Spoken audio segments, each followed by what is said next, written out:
आपका इस video lecture में स्वागत है। इस वीडियो लेक्चर में हम अध्याय 1 के परीक्षण करके देखें 1.2 के प्रश्न 4 के 10 का समाधान सीखेंगे। चलिए शुरू करते। हमारा प्रश्न है कि x by x plus one plus x plus one by x बराबर 2 पूर्णांक 1/12 हो तो x का समाधान यानी x का मान निकालिए। और बोल दिया गया है कि x का मान जो है वो 0 या -1 नहीं होगा। क्यों नहीं होगा? अगर x का मान 0 हुआ तो यहाँ ये जो भिन्न है इसका हर 0 हो जाएगा, जो कि नहीं होना चाहिए। और x का मान अगर -1 हो जाएगा तो ये जो ये जो भिन्न है इसका जो हर है वो क्या हो जाएगा? 0 हो जाएगा। तो इसीलिए x का मान जो है 0 और -1 नहीं होना चाहिए। इसके अलावा आपको x का मान ज्ञात करना है। तो चलिए शुरू करते हैं। तो ये प्रश्न आसान है।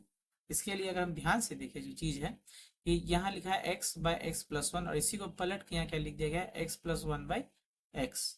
तो इसी को जो हम लोग क्या करेंगे, मान के आगे इसको समीकरण को साधारण बनाएंगे, सिंपल करेंगे, उसके बाद उसका समाधान करेंगे। तो उसका समाधान हम लोग चालू करते हैं।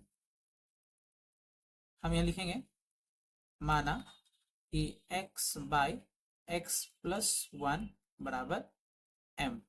हम यहाँ m मान लेते हैं इसको। तो अगर हम इसको पलटे तो ये लिखेंगे, इसीलिए x plus one by x क्या हो जाएगा? कोई भी संख्या अगर सिर्फ इस प्रकार से लिखे तो उसे हम m बाई वन यानी नीचे में जो है हर में एक ला सकते हैं। एक से भाग करने पर फिर से वही संख्या वापस चली आती है। तो हम अगर इसको ऐसा सोचे तो अगर इसको पलटे तो ये क्या हो जाएगा? 1/m हो जाएगा। ठीक है, कि इसको हम पलट रहे हैं, इसका व्युत्क्रम ले रहे हैं, जो सही चीज है। इसका हम व्युत्क्रम ले रहे हैं, इसका व्युत्क्रम क्या हो जाएगा? 1/m हो जाएगा। यानी अब हम समीकरण में जब देखेंगे तो हम लिखेंगे इसीलिए कि x plus x by x plus one को हम क्या लिखेंगे? m लिखेंगे। तो ये हो जाएगा m प्लस, और x plus one by m की जगह लिखेंगे 1/m। ये हो जाएगा 1/m बराबर 2 पूर्णांक 1/12। तो ये जो समीकरण बना ये पहले वाले से बहुत साधारण है, सिंपल है, इसका समाधान करना आसान होगा। तो चलिए देखते हैं। इसके बाद हम क्या करेंगे, यहाँ मान लेंगे ताकि लॉसर लिख सके। तो एक और m का लॉसर क्या होगा? m। m को अगर हम 1 से भाग लगाएं तो m आएगा। m इंटू एम कितना जाएगा? m square. प्लस फिर m को m से भाग लगाए 1 आएगा। और 1 इंटू वन आपका 1 बराबर, इसको हम तोड़े तो 12 दूना 24 और एक 25, ये 25 बटा कितना हो जाएगा? 12 हो जाएगा। इसके बाद हम इसको क्रॉस गुना करेंगे तो 12 into m square, 12 m square, 12 into 1 12 बराबर 25m। इसका हम इसे लिखें तो 12m स्क्वायर, इसको इधर ले आएंगे, -25m, ये राइट हैंड साइड में प्लस में था तो लेफ्ट हैंड साइड में आके माइनस हो जाएगा, प्लस 12 बराबर कितना हो जाएगा? 0।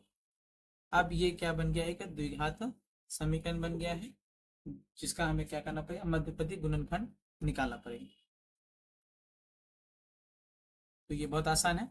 तो सबसे पहले जो है हम जो स्थिरांक यानी 12 है और जो m स्क्वायर का गुणांक है 12, उसको गुना करते हैं। तो 12 गुने 12 का कितना हो जाएगा? 2 दूना 4 और एक यहाँ आ जाएगा 2 गुने 2 और एक आपका 4 4 1 144। इस 144 हमें उत्पादक विश्लेषण करना पड़ेगा और दो ग्रुप्स में डिवाइड करना पड़ेगा, जिसका जोड़ या घटाव कितना होना चाहिए? 25 होना चाहिए। तो देखिए इसका हम कैसे कर सकते हैं।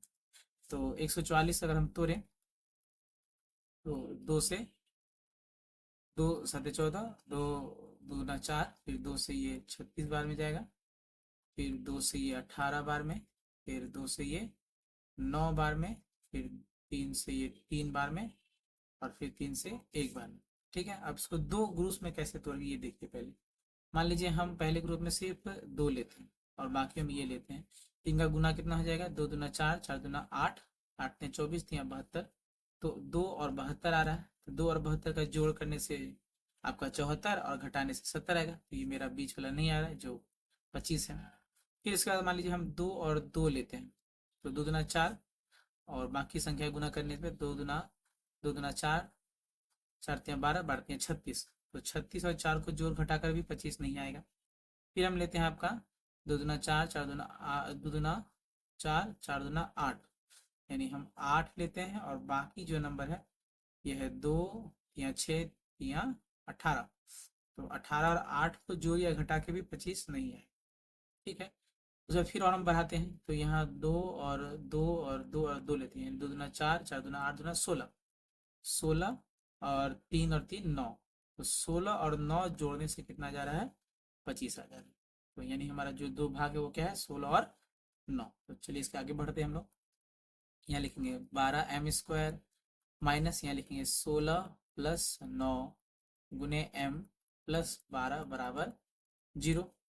इसके बाद 12m² माइनस, जब भी सामने माइनस जरूर ब्रैकेट लें, minus plus minus 16 into m 16m minus plus minus 9m plus 12 बराबर 0।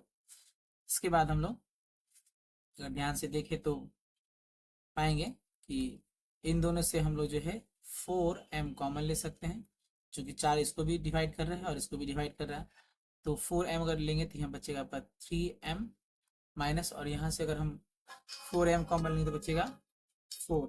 इसके बाद हम इन दोनों से 9m और 12 में से हम 3 कॉमन ले सकते हैं, तो -3 कॉमन ले लेंगे तो बचेगा 3m माइनस 4 बराबर 0।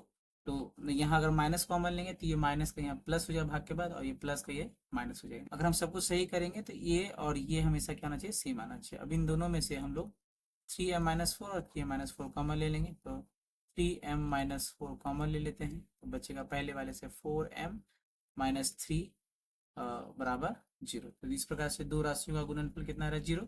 हम लिख सकते हैं इसके लिए 3m माइनस 4 बराबर 0 होगा, या फिर 4m माइनस 3 बराबर 0 होगा। तो इसीलिए हम लिख सकते हैं कि 3m बराबर 4 और यहाँ 4m बराबर 3। तो यहाँ से हमारा क्या आ जाएगा, m बराबर 4/3 और यहाँ से m बराबर 3/4। लेकिन हमें तो m का मान नहीं निकालना, हमें x का मान निकालना है, और m को हमने क्या माना है वो हम देख लेंगे। तो हमने m के लिए क्या माना हुआ है कि x बाई x प्लस 1, तो हम इसको लिखेंगे कि इसीलिए x बाई x प्लस 1 बराबर 4/3, और यहाँ भी लिखेंगे x बाई x प्लस 1 बराबर 3/4। अब इसको बारी बारी सॉल्व कर लेते हैं। तो यहाँ क्रॉस गुना करेंगे तो 4 into x 4x plus 4 into 1 4 बराबर 3x, और यहाँ से आपका आ जाएगा 4x माइनस 3x, इसको उधर ले जाएंगे -4 हो जाएगा। तो यहाँ से 4x माइनस 3x हो जाएगा x बराबर -4। ये हमारा पहला उत्तर हो गया। और इसको सॉल्व करेंगे अगर तो गुना करेंगे 4 इंटू एक्स 4x बराबर 3 into x 3x plus 1 3, cross गुना कर रहे हैं। और इसके बाद 4x इस 3x उधर ले आएंगे तो -3x बराबर 3, यहाँ से बचेगा x बराबर 3। तो ये हमारा दूसरा उत्तर होगा। इसीलिए हम लिख सकते हैं, इसीलिए x बराबर 1 हो गया -4 और 1 हो गया +3। ये हमारा उत्तर हो गया। उम्मीद है आपको ये प्रश्न समझ में आया होगा।